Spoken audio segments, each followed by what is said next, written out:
before we get started, make sure you subscribe to our channel. If you're on YouTube, click the alert notification button, and if you like the video, please click like and share. Welcome to the Coming Out at Work webinar as part of the PinkNews Futures event. I am Alex Goldsmith. I am a junior producer at PinkNews. My pronouns are she, her, and I'm just going to quickly go around and get everyone to introduce themselves, their pronouns, and maybe a really brief background into your work. So starting off with Wendy. Hi, I'm Wendy Pearson. I'm currently a teaching fellow at the University of Warwick, and I teach people who are becoming coaches and careers advisors. So before that, and I'm still a practicing careers advisor, and that was my field of work for about 20 something years before moving into teaching it. Oh, and she. And Sam, if you don't mind. Yeah. Hi, my name's Sam. I'm a key account manager at Give a Grad a Go. So we're a graduate recruitment agency, really spanning on helping people land either their first job after university or anywhere up to 5 years, and sort of helping support them and launch their careers from there. And my pronouns are he, him. Amazing. And Serena. Hi, my name's Serena. My pronouns are she and her, and I'm the youth programs manager at Stonewall, which basically means that my work focuses on supporting young people to create change within their own communities, so 16 to 25-year-olds. Amazing. And last but not least, Pips. Thank you very much, Alex, and thank you, everyone. It's a pleasure to be here amongst amazing panelists and obviously have some amazing joiners of the call. So my name is Mux Pips Bunce, pronouns she, her, and they. I'm a director here at Credit Suisse. Credit Suisse is a global investment bank. We've got over 50,000 people across 50 different countries. I'm head of global markets technology strategic programs, but more importantly, and in context of today, I'm extremely proud to be our co-chair of our LGBT and ally program here at Credit Suisse. Been in the industry for quite some time, over 30 years now, across a range of different sectors. I'm gender fluid, non-binary, part of the trans sort of spectrum of identities. Incredibly excited to be on the panel with you all today. So looking forward to chatting later. Thank you, Alex. So thank you and welcome to everyone on our panel and who's watching at home. So I did want to go over a quick few house rules. We do have a zero tolerance policy on abuse. So don't do it. If you do, you'll get chucked out. End of webinar for you. And also there will be a Q&A open. So there should be a little panel somewhere on the Zoom call where you can ask questions and you can upvote them as well. And we'll be coming to some of those at the end. So do feel free to ask away while we're having a chat. But let's just get straight into it. Obviously, this is quite an uncertain time at the moment, especially in the world of work. Things are quite difficult for people that are first entering work or potentially looking at going into work soon or leaving university soon. So it is uncertain times. And for those who are LGBT+, the job hunting process can perhaps be made more difficult by any concerns or worries that you might have about coming out in the workplace or feeling included in the workplace. So with that in mind, coming out isn't something that you just do once. So it'd be really great to hear a bit about the first time that you came out at work, maybe some of the barriers that you had to overcome along the way. So again, Wendy, if we can start with you, that'd be great. Okay. So my first job, I originally went into teaching when I finished my first degree, and that's not the place to start because I didn't come out, or I did only to a very small bunch of people who I knew quite well. So my other trainee teacher in my school where we were based, and my mentor, and I have to say it was a really not positive experience. It was in the days of Section 28, so there were lots of limitations on what could and couldn't be said in schools. People were very worried about talking about homosexuality in the workplace. Gender issues were just not even, sorry, lighting's gone a bit mad. Gender issues were just not really discussed at all. And yeah, so kind of poked my head out a little bit and promptly went back in again. And it just was not a very supportive and nurturing environment. But I have to say, everything has changed since then. So I do have lots of more positive stories to tell, but that was the first. Yeah. Amazing. And Sam, what about you and your coming out experience? Yeah. Sorry to hear yours was a bit tougher, Wendy. I think on the flip it side, was a long time ago, though. Yeah. Sam, as old we've as the hill. come a long way, I think, and Yeah. mine was just so easy and so positive. I think the kind of breakdown of the office, not to generalize and say, you know, young people can be more accepting, but everyone was sort of my age coming in, so it felt like talking to your friends. There were people in the office I knew were LGBT already, you know, and part of the interview process was a sort of culture fit chat. So coming in, I already felt like I knew half the office, so it made it very easy to sort of come out to everyone in the office and just kind of be completely accepted straight away. So it was a very, I guess, lucky and smooth experience for me, really. And Serena, did you have a similar positive experience? I know you're at Stonewall, which might help. Yeah, definitely. And I think I probably have quite a unique experience in that sense. So I do actually find it quite hard to recall the first time I came out of work, because it's never really been something I've explicitly said to someone, partly maybe because of the place that I've worked, because Stonewall was my first job out of university. But because I haven't really seen the need for it, like if it's come up, then I'll decide whether to come out or not. But I think what we need to focus on as kind of graduates or people who are entering the workplace is like the notion that being like successfully yourself or kind of an organisation being inclusive is only attainable when everyone who is LGBT is out, because that isn't what we need to focus on. It's what we need to focus on is more about focusing on when we first experience an environment that made us feel comfortable enough to be ourselves, like to have that option. It doesn't always involve this big act of coming out, but knowing that kind of like you're safe and accepted, because for some people they might just not want to come out. But yeah, as I said, I've been pretty fortunate because I had internships before, but Stonewall was my first job outside of uni. Yeah, so that's probably like kind of fueled my experiences in that sense. And Pips, was your experience more positive or negative? I would say it was more positive, but it just took me a while to get there, you know, because I think, you know, I've always known I was different or trans or gender fluid or non-binary since about 4, and I've always been open and out to my friends and family, but I'd always kept that held back in the corporate workplace, you know, and I've been in the sector for sort of 30 plus years now, and I think it was only 7 years ago that I actually decided, you know, I'd lost friends through suicide and all sorts of things, and I thought, well, it's silly not living authentically. So I think, you know, back then, 7-8 years back, I decided to come out. And I think the biggest thing that held me back was worrying about the impact on my career and would people understand, and particularly being an identity that I think a lot of people didn't quite comprehend. It made me even more apprehensive. And, you know, it took a lot of courage, but I think because we just launched the Ally program, the concept of allyship and getting other people involved in that conversation, for me, that was the turning point. You know, I knew that I was in an environment that where you would be sort of celebrated for being different and diversity was accepted. And do you know what?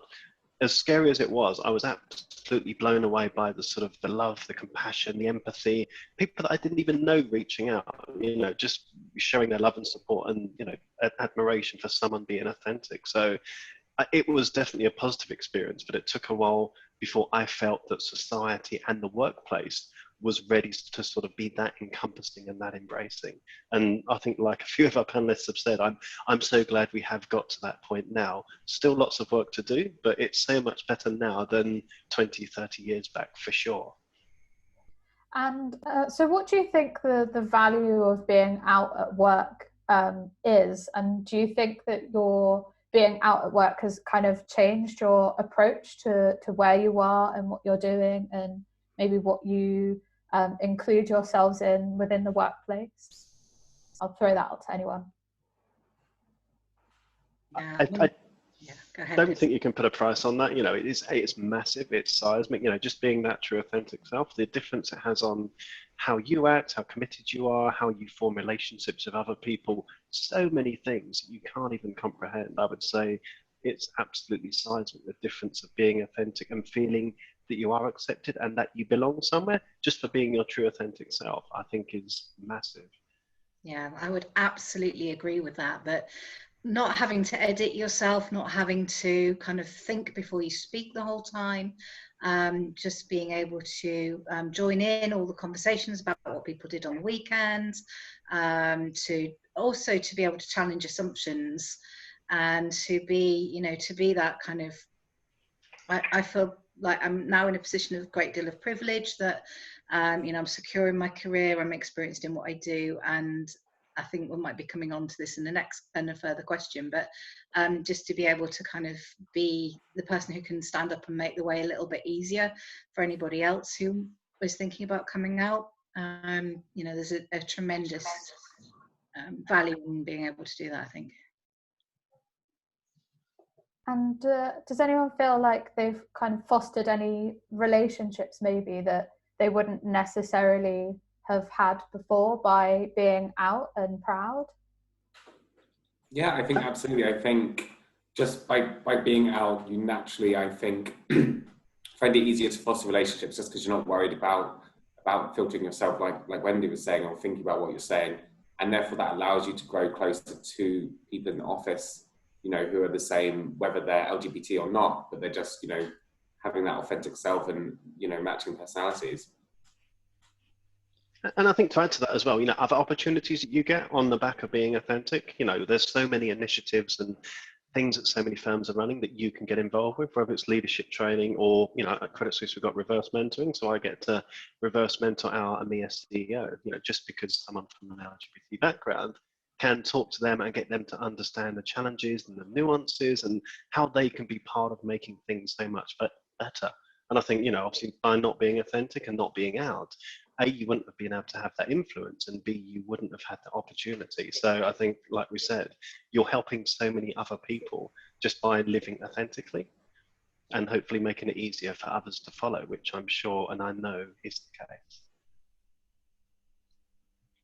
Yeah, I mean, I think I would just reiterate what everyone's saying. Like, for me, like specific relationships and opportunities, I think specifically as a grad, like coming into a workplace, you don't always get, for example, leadership opportunities, but becoming like joining a network and then going for like a co-chair position for me completely revolutionized my experience of leadership and how I thought I would go about that.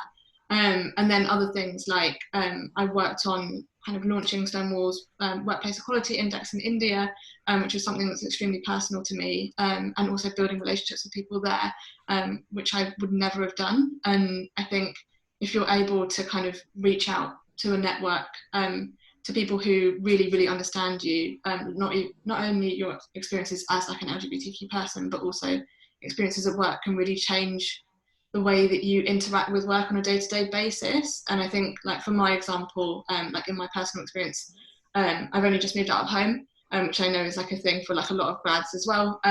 But before that, kind of home wasn't a place where I could be myself, where I wasn't out. And so the value of being out at work was kind of insurmountable because you spend so much of your time at work, and like having that space to be out and to be myself made such a difference when like going home was basically the opposite. So it's really, yeah, really valuable. And you talked there about having sort of different networks that you joined. So I'd like to hear about maybe everyone's experiences with networks in their workplace, whether you joined one or whether you perhaps made one or led in one, and whether how that helped you in your coming out or your careers. Throw that open to anyone. We're all too polite. Go on.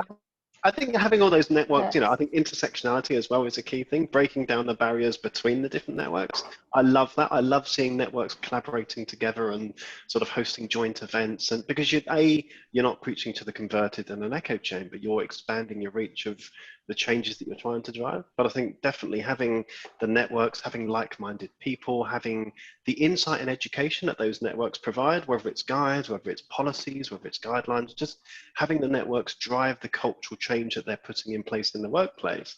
That's effectively, I think, what fosters that concept of feeling like it's an inclusive workplace to work in. So I think the networks are so critical in changing the hearts and minds of people in the firm, really getting to a point across that, you know, how people act, banter, microaggressions, all those things, inclusive language, most of that is changed by networks and the sort of concepts that they drive. So I think networks are absolutely critical.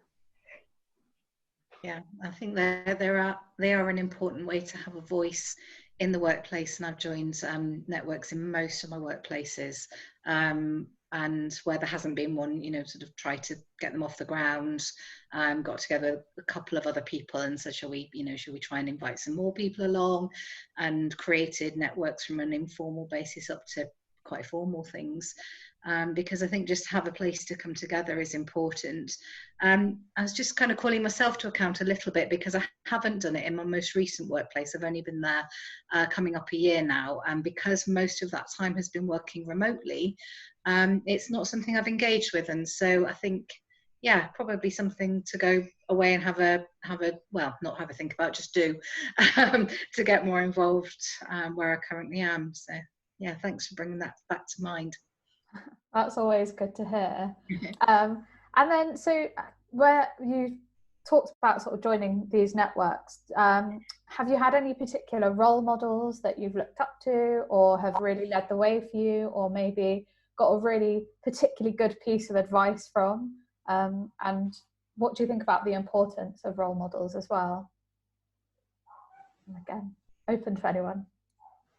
Yeah, I had a role model myself, and I thought it was really, really useful. I had a mentor, Penny. She was like a member of the LGBT community as well, and just having that role model in the workplace, you can almost have an informal kind of conversations like the discussions we've had today, you know, finding out about how they came out and what their experience was, and you can almost use that to settle yourself in more and make yourself feel more comfortable. So I think have people in the company who can be role models can really make it so much easier for new people joining to settle in and be able to have this sort of positive experience themselves. I think that's such a key point. I think quite often people, you know, underestimate the impact of role models, because there's so many people looking around in an organization, and that's the thing they want to see. They want to feel comfortable that when they come out, has someone else addressed that already? So I think role models and having the senior support from the very top of the house right the way down to wherever, that's really important. And even if you haven't got role models that happen to look just like you or to be your particular identity, it doesn't matter, right? It's just having someone that is diverse, someone that's had the courage to come out and be authentic, and to see that they've done that fine and they are supported and it's a positive thing. I think that's a big thing to take away for sure. And I guess two friends and role models of mine, certainly Ruth Hunt and Lord Cashman, because all that they stand for, how they are, how they act, the difference that they have made, you know, and some of the advice they give has really inspired me and helped me personally so very much.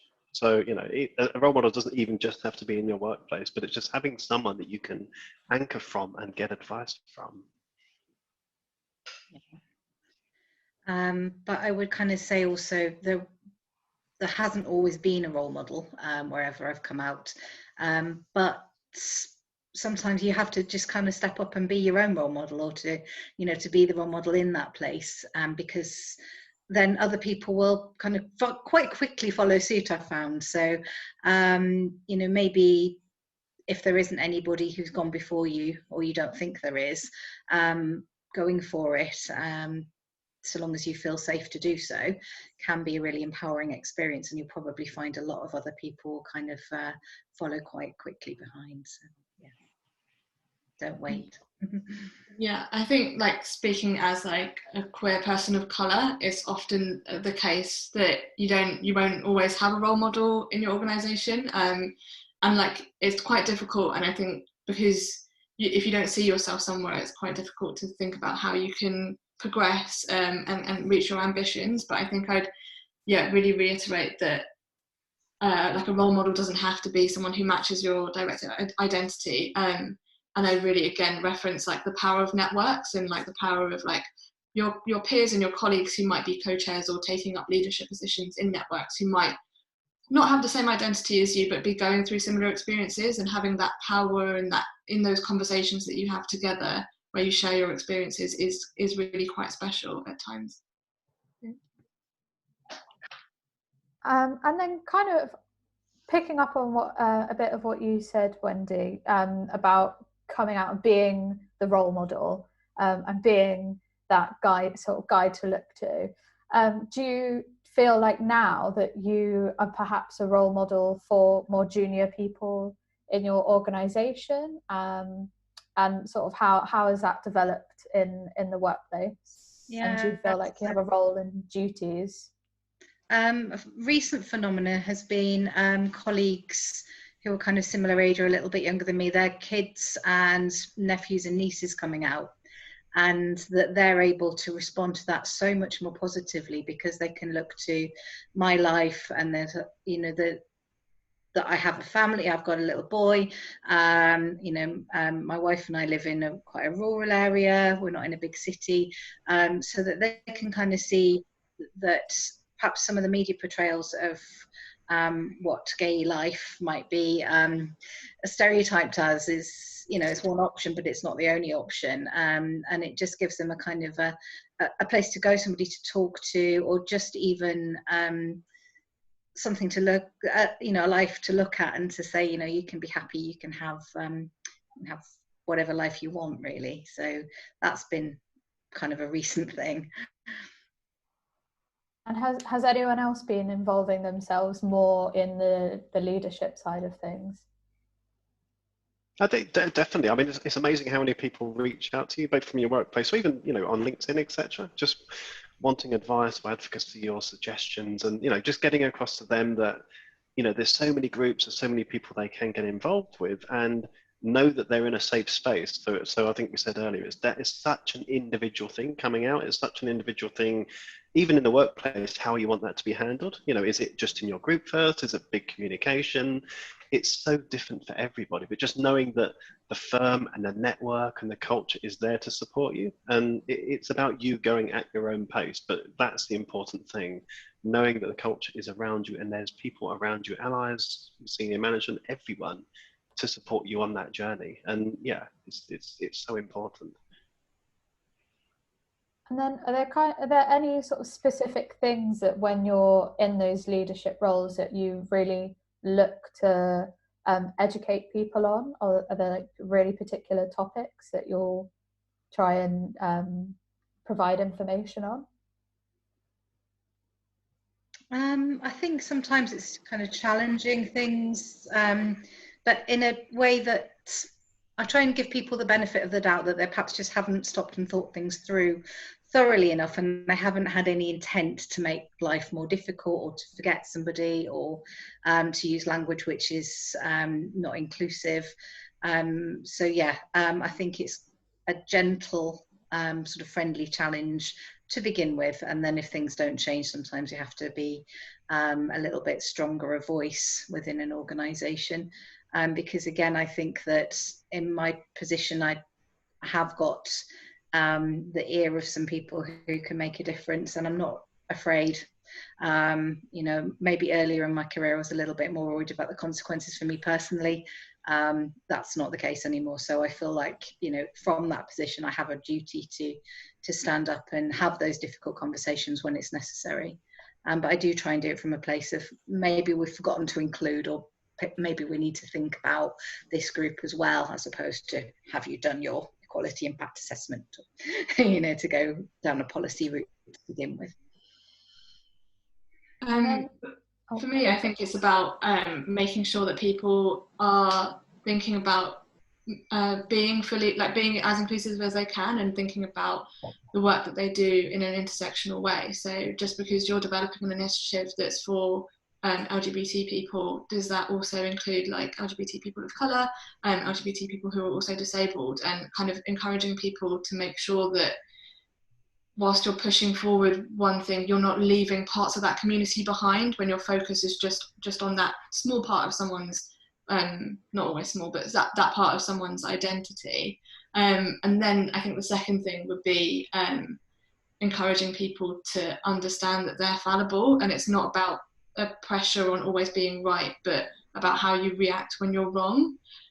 So like if a mistake is pointed out to you, or if you realise you've not included a specific community within the work that you've done, that you kind of turn around, accept that, and look at how you'll prevent that from happening again in the future. And it's not about it's about taking that accountability and that responsibility, not just kind of turning around and being like, oh, well, that's something else that we'll have to do another time. And I think like my experience as being co-chair of Stonewall's POC network has really kind of driven that kind of understanding forward. And it's also something that I try and implement myself as well. I think you don't have to be a senior staff member to be able to be a role model. Like I myself have only been a manager for 2 months, but have had this leadership position, and I think you can be a role model and you can espouse these kind of values and behaviours, even as a junior staff member. And Serena, that point you make there about bringing other people along, that's so important. That's what I love about the whole Stonewall No Bystanders. You know, it's about involving more people, and quite often the things that you're doing to progress LGBT equality or addressing ethnicity or BAME or whatever, the concept of allyship and involving people in those discussions and education, it works for all of the different groups. So I think it's so, you know, that breaking down those intersectional barriers and doing the things that help everybody is so important. We don't want to just be very focused on one particular thin aspect of that. You know, we need to look at diversity through a diverse lens. Otherwise, you know, we're failing. And then maybe thinking about going into the workplace, maybe being either fresh into the workplace, fresh into work, or just moving perhaps. How should we approach these coming out conversations?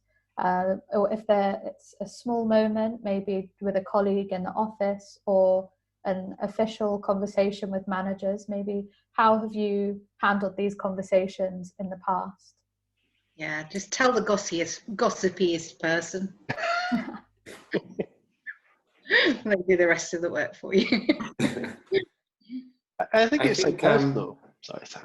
No, you go ahead. I was just going to say, it's so personal. You know, some people I know have gone down the route of wanting to let everyone know in one go and be part of some panel or presentation. I know other people that want to have a much more softly approach. And it's just empowering them to know that they can go down whatever route they want, whether it's their sexuality or transitioning in the workplace or all of those things. It's working with them and making sure they've got the support so they feel comfortable on that coming out journey. Yeah. I think as well, we were talking earlier about how each of us had completely different coming out stories in the office. Each office itself has its own different culture. So seeing what's going to be most comfortable for you in that office culture and what's the best way to approach it in the situation you're in as well means that, you know, it's really hard to pinpoint one particular way. Yeah, definitely. I think there were just like two universal kind of truths to it. And it's just like, only do whatever you feel comfortable with. Like, don't ever feel pressured to talk to someone if you don't want to. Like, if you need some time off and you don't want to talk to your manager, like, get in touch with HR. And the other thing is that, like, you're still authentic regardless of what you do. And like, you're still whoever you are, regardless of that person's reaction. And that is still valid, and you're still important. And there will inevitably be kind of circles of people that you work with. So there's the people kind of that you share office space with or that you see day to day, and then there might be clients, there might be in my case students or people that I see less frequently. So sometimes the conversation isn't necessary, but I have had situations where I haven't corrected an assumption. So somebody might have gone, oh yeah, your husband, and I haven't bothered to correct it, and then we've ended up later on working really closely together, and I've had to, right, hang on a minute, we've got to go back, rewind, and let's have that conversation that we probably should have had at the beginning. But, you know, I thought I probably wouldn't speak to them more than once or twice. So that can happen sometimes. And yeah, sometimes you've got to kind of take a deep breath and go, right, we've got some assumptions we need to correct, otherwise this is going to get silly. So, yeah, but generally it's okay. And if you sit down with people and say, this is my reality, that's, yeah, they're okay. And do you sometimes feel like you would have wished you'd address things earlier, or? Yeah, because I think there's always an opportunity, isn't there, to have somebody to feel that they can then be their authentic self, whatever that is, through having the courage to do that. And it can solve a whole load of kind of having to, like in that situation, undo misconceptions later on if you do end up working more closely together. You never know who needs that piece of information that day. Yeah, that's amazing. Good way of looking at it. So then, thinking more potentially about employers, and when a graduate or someone is looking at a new workplace and looking for maybe an inclusive employer, what would your advice be for trying to look for someone that you think is going to be inclusive? I think one of my notes was saying, in a world of pinkwashing, and I kind of want to define that. So pinkwashing can be, it's when people or a company will say or sort of make out that they're LGBT plus friendly, and then the reality might be quite different. And there are quite a lot of concerns these days that is a thing. So I guess, yeah, overall question, what is your advice for people looking for a truly inclusive workplace? Yeah, well, speaking as a recruiter, I think this is something I deal with quite a lot on a day-to-day, is, you know, people looking for different types of workplaces, looking for specific different things. And I guess the simplest piece of advice is always to ask questions. You know, I think a lot of people, especially graduates, get really intimidated by the interview process, get really stressed out by the interview process because they think it's, you know, their interviewer asking them and they're at the back being sort of fired questions at. But actually it's a two-way process the whole time. You know, you need to be asking questions of them, and if there are specific things you want to know about their inclusivity, like we were saying, what networks do they have, or, you know, any outreach programs they've done, anything like that, those are questions that you can actually be asking in these sort of culture fit interviews, and making sure you've actually understood the knowledge separate to the job, but also the company culture, by asking these sort of questions. Yeah, I would second that. You know, with my careers advisor hat on, I would be saying, yeah, the interview is definitely a conversation and a two-way process. So if you're able to say something like, you know, I've valued being part of a LGBTQ plus group at university, and I've led within that group, I'd really like to have the opportunity to do the same here. Does the company currently have a network, or something like that would be a really nice way of introducing that, as well as to kind of say something you want to give, as well as something that you're expecting to find with your employer. Or, you know, would you be open to me setting one up? Is another way to go with that, potentially. But again, you don't have to. It is a matter of choice how open you want to be. And sometimes if you go into an environment where there isn't currently very much infrastructure in place for people, you can create your own inclusion, you can create your own culture around you, just by living your authentic truth, and hopefully finding some allies, finding some like-minded people, and growing it from there. And company culture can say one thing, and then the team you're in, even if the kind of prevailing culture is one thing, you might find yourself in a team which is quite different, and that can be both positive and negative. So, you know, it's good if people are making inclusive diversity statements, that's a great start, but it doesn't tell you what you're going to be facing on a day-to-day basis. So, yeah, you kind of have to work it out as you go along a little bit.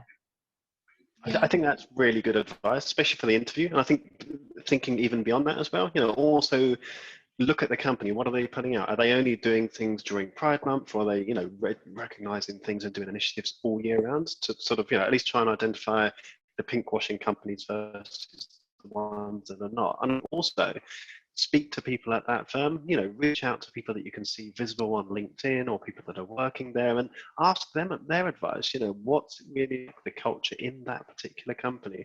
How do you, as someone that's diverse of X, Y, and Z, how do you find the culture? Because I think that's the best way to sort of identify, is it true, is it really a lived experience? And also, you know, using things like the Stonewall Workplace Equality Index, very known, well-defined rankings of how people are doing, and require specific evidence to prove out how good they are. These sorts of things, I think, speaking to people, speaking at the interview, looking at rankings, is a really good insight into what's the true lived culture of that firm, or is it some sort of made up, you know, falsity?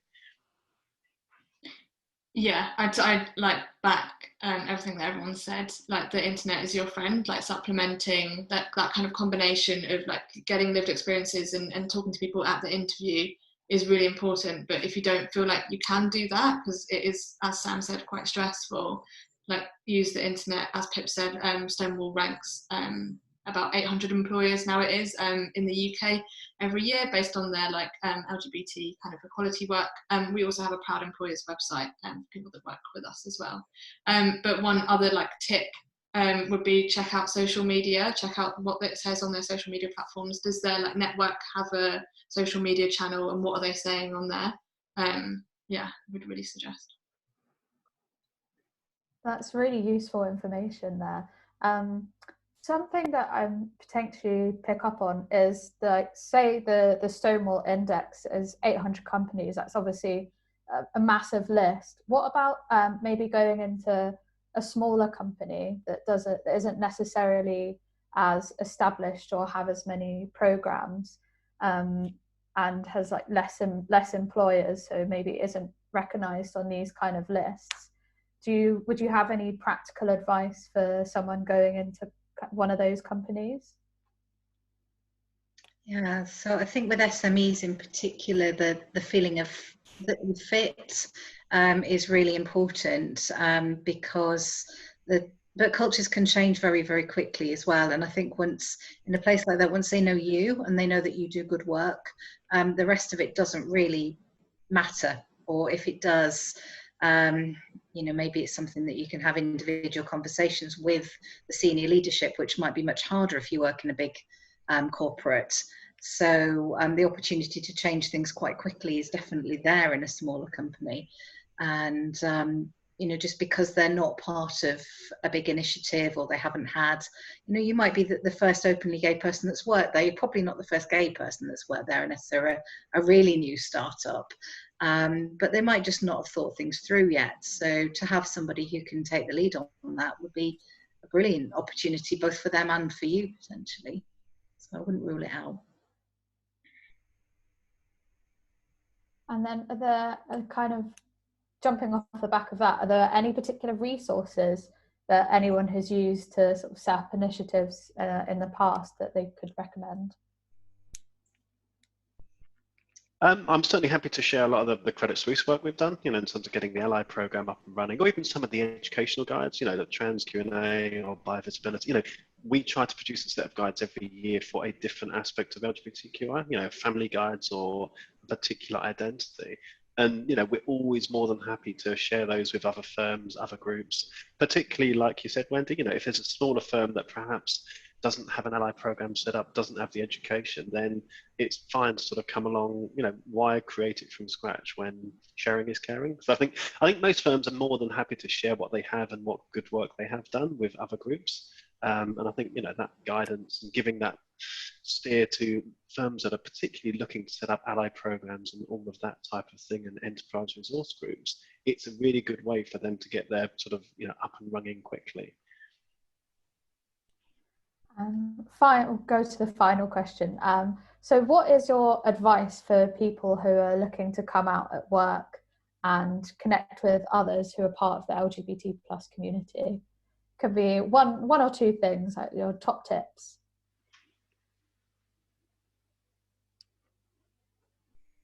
Anyone? I'll go first. I was going to hopefully someone else give them the opportunity first.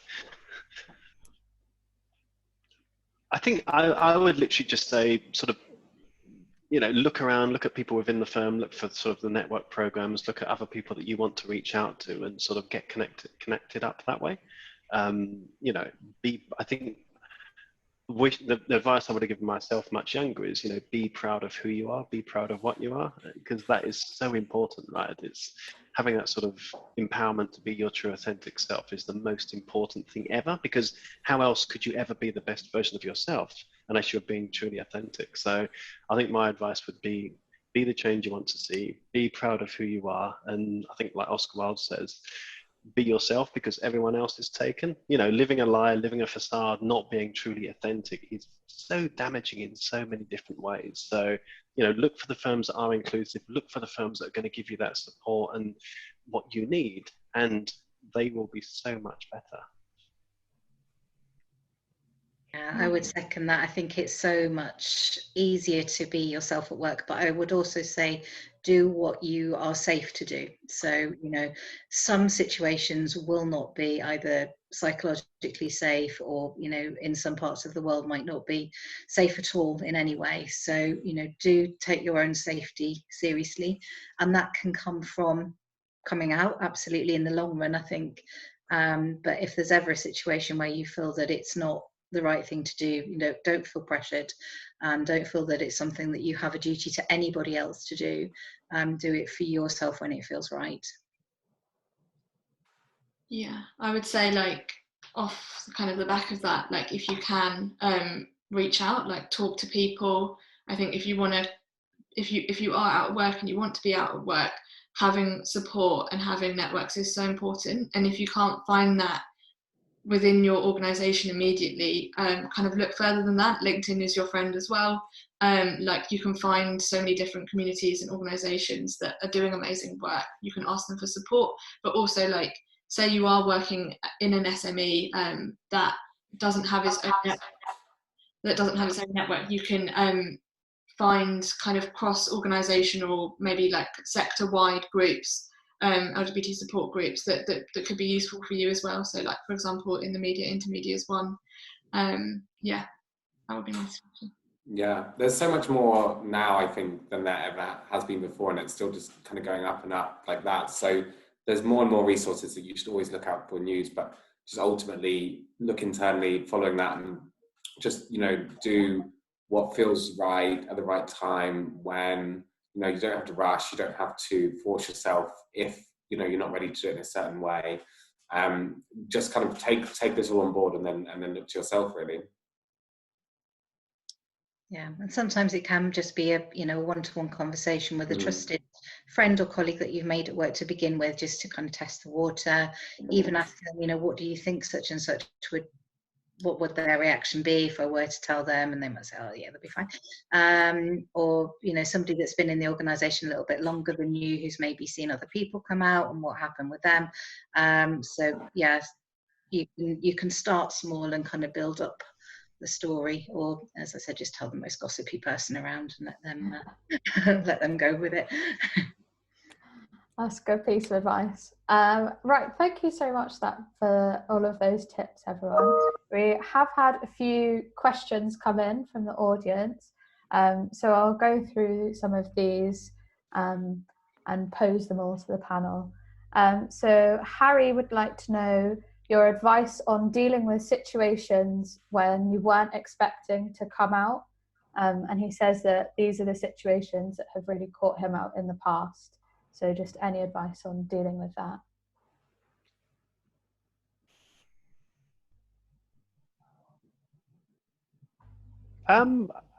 I think we've touched it earlier, right? It's people have got to feel comfortable with what they want to sort of come out with. So I guess if you're out and it's more a case of coming out again and explaining to someone or giving them guidance or education about an identity or some part of yourself, then again, just go with what you're comfortable with. You're not obliged to do absolutely anything. Whereas I guess if it's a case where you've been outed or you're coming out and you hadn't expected to, and something's happened to cause that, I guess that's a very different situation. It should be very individual. If that person feels comfortable coming out, they've got to feel comfortable in their own setup, personally, in the workplace. I know people that are out at work, but they're not out at home because they find work a much more inclusive environment. I know other people in other places where it's a flip side. It's so unique and so personal. So I think it's very hard to give general advice, but I think for that one, it would just be a case of, do whatever you feel comfortable doing. Don't feel obliged to do anything, but if you can use that opportunity to sort of empower yourself or to help educate someone else or to bring them on that journey to be a better ally, to give you support, then great, use that opportunity, but you've got to feel comfortable doing that. Yeah, I would say, like, your priority should always be yourself, and, like, doing whatever makes you feel most comfortable, doing whatever you need to do to make sure that you're looking after yourself and that you're comfortable. So if that is, like, stepping out of that situation kind of like unexplained, that's fine. Or if it is talking to someone and telling them about your identity, about who you are, and then kind of stepping back slightly, or going away and going for a walk. It is just about prioritizing yourself and not feeling guilty for doing that in those situations. Yeah, completely agree with the not feeling guilty thing. Very good. And Ethan would like to know, how did you come out at work? E.g., just telling people individually, an email to the office, just casually in conversation. I guess, and if you've worked in multiple places, it varies every time, doesn't it? Coming out it's over and over again. Yeah, it definitely is, and I think that's the one of the key messages really to take away, is that, you know, it is kind of a bit of a constant thing every time somebody new joins the team, or every time that you have a new client, that you might be, you know, sort of having those conversations. I mean, I quite often get, are you married? What does your husband do? And like, wife, or you know, particularly when my son was very small, people were talking about how long did you take for maternity leave? And I said, well, I had paternity leave and I had 2 weeks, because my partner, my wife, had our baby. So I was back in the office really, really quickly. Or somebody would say, oh, I didn't notice that you were ever pregnant. Like, no, I wasn't. I outsourced that bit, you know. So I had a lot of conversations around that probably, you know, to pick up the previous question, I wasn't quite meaning to have, but, you know, to make any sense of the situation, I had to do a bit of explaining. So, and then sometimes it feels like, oh, too much information, you know, were they really wanting all of that when they were just, you know, sort of casually saying, what does your husband do? So maybe you just say, she does this, rather than giving too much of an explanation that they don't need.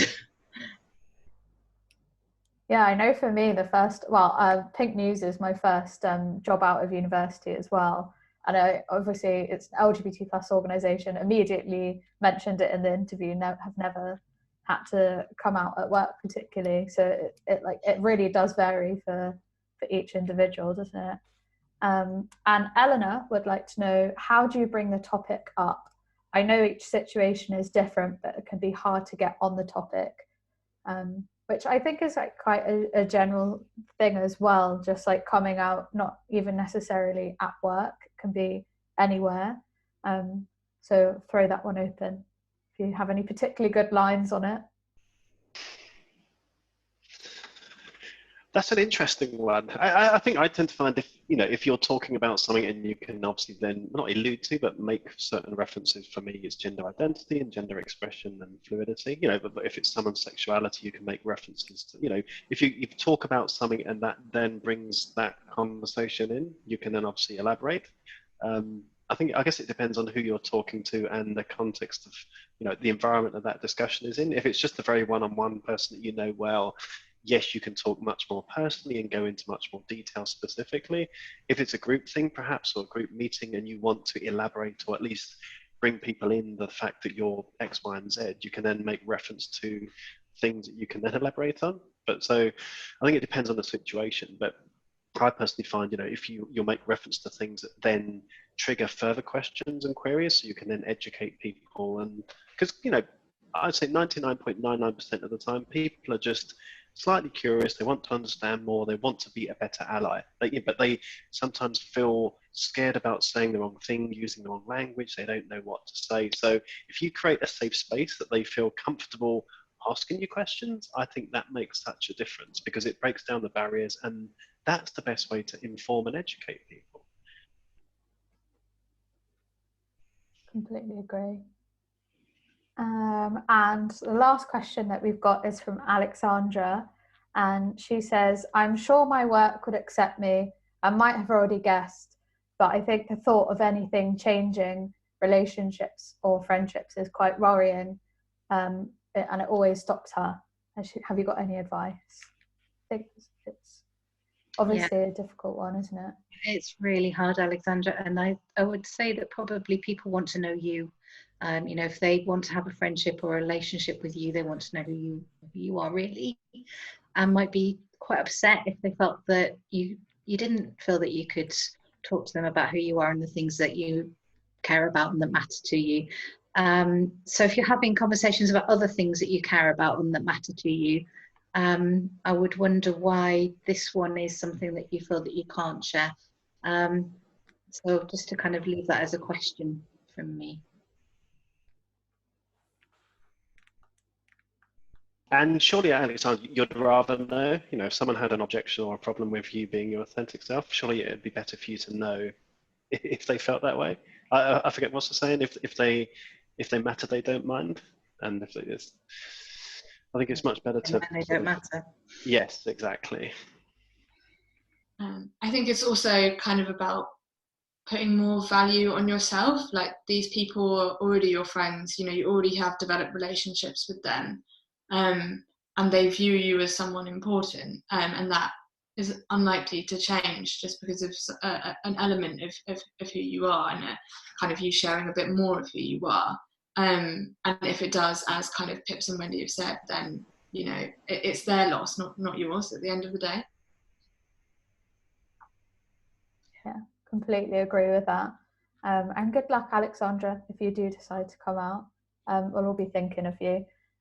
So thank you very much to our panelists, and thank you to all of our attendees for watching and submitting your questions. I hope that this has been a really useful session and really valuable. I think I've certainly learned a lot from it as well.